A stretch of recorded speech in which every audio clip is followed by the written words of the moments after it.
In the summer of 2020, the world witnessed a digital heist unlike anything before. Twitter, a platform used by billions of people, suddenly became the stage for one of the most audacious hacks in history.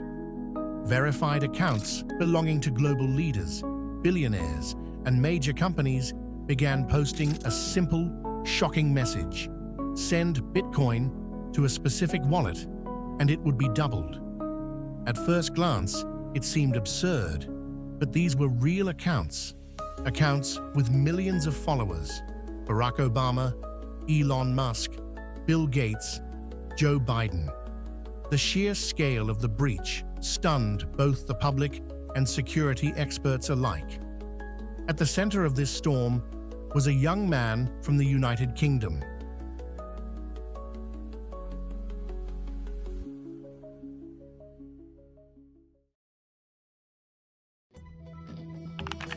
Joseph James O'Connor, better known online as Plug Walk Joe. He was part of a small, tightly connected network of hackers who had spent months preparing for the moment they could strike. Joseph was not a stranger to the digital underground. From a young age, he had been drawn to computers, gaming, and the internet's hidden corners. Online forums, chat rooms, and social media became his playground, but also his training ground. What began as curiosity and mischief eventually led him into the world of cybercrime, a world where stolen accounts, SIM swaps, and digital deception were currency. The hack itself was not a product of coding genius or complex malware. It began with the oldest trick in the book: human manipulation. The attackers targeted Twitter employees, calling them on the phone and posing as members of the internal IT team. They fabricated urgent problems, impersonated colleagues, and carefully guided employees to log into the phishing Twitter site, which leads them giving up their credentials. This was social engineering at its most effective, turning trusted insiders into unwitting tools for the attackers. Once they had access, the group used Twitter's internal administrative tools to take control of high-profile accounts. These tools, designed to assist employees in managing accounts, allowed them to reset passwords, change linked emails, and post messages directly. It was a system built to protect users and enforce security, but in the wrong hands, it became a weapon. Over the course of a few hours, the hackers seized control of over 100 verified accounts, posting messages that promised to double any Bitcoin sent to their wallets. Thousands of followers fell victim, transferring cryptocurrency in the hopes of quick gains. The scam netted more than $100,000, but the true impact was far greater. The breach exposed how vulnerable even the most powerful online platforms could be. Joseph James O'Connor and his collaborators did not rely solely on Twitter's tools.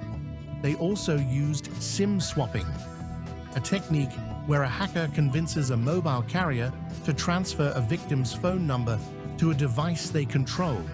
With this access, they could bypass two-factor authentication, reset passwords, and take over additional accounts. SIM swaps were a crucial part of the group's operations, and victims ranged from ordinary social media users to minor celebrities. Combined with social engineering, it formed a powerful toolkit, allowing the attackers to seize control of digital identities across multiple platforms. The group was carefully organized. Each member had a role. Some focused on phishing and social engineering, others on SIM swaps, and others traded stolen accounts in online marketplaces. Joseph O'Connor's role was significant. He operated in the network as a coordinator and executor, connecting the stolen credentials and compromised accounts into a larger scheme. The ambition was clear: gain access, spread messages, and profit from chaos. Their actions blurred the lines between curiosity, mischief, and criminal enterprise. For a brief moment, the digital world seemed powerless. Millions watched in disbelief as trusted voices, accounts of global influence, were weaponized in an instant. The fragility of online trust had never been more visible, and the hacker's audacity left an unforgettable mark on the history of cybersecurity. The legal case against Joseph O'Connor was extensive.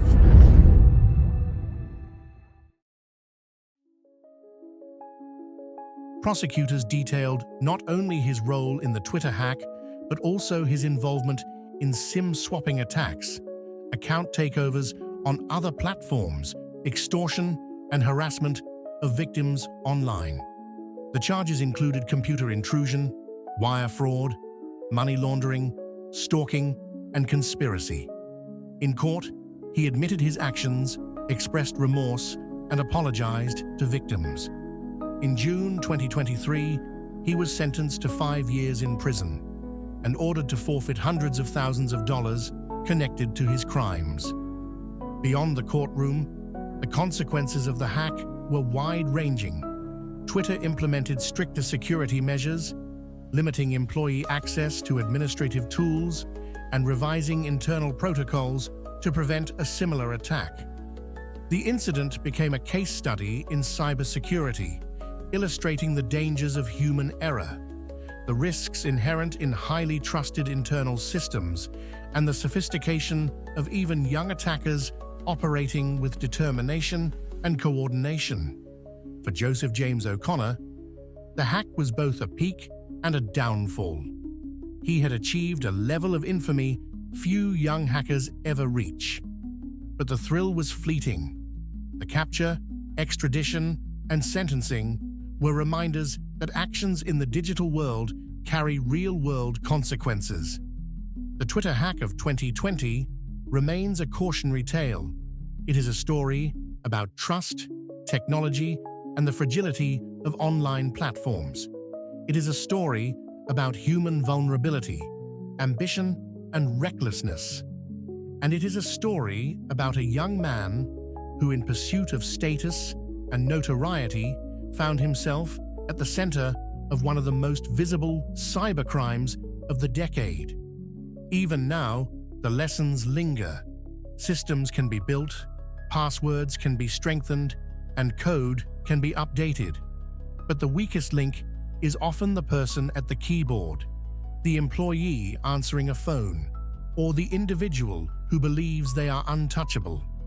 Joseph James O'Connor's story reminds us that in the digital age, every action leaves a trail, and every choice has consequences that echo far beyond the screen.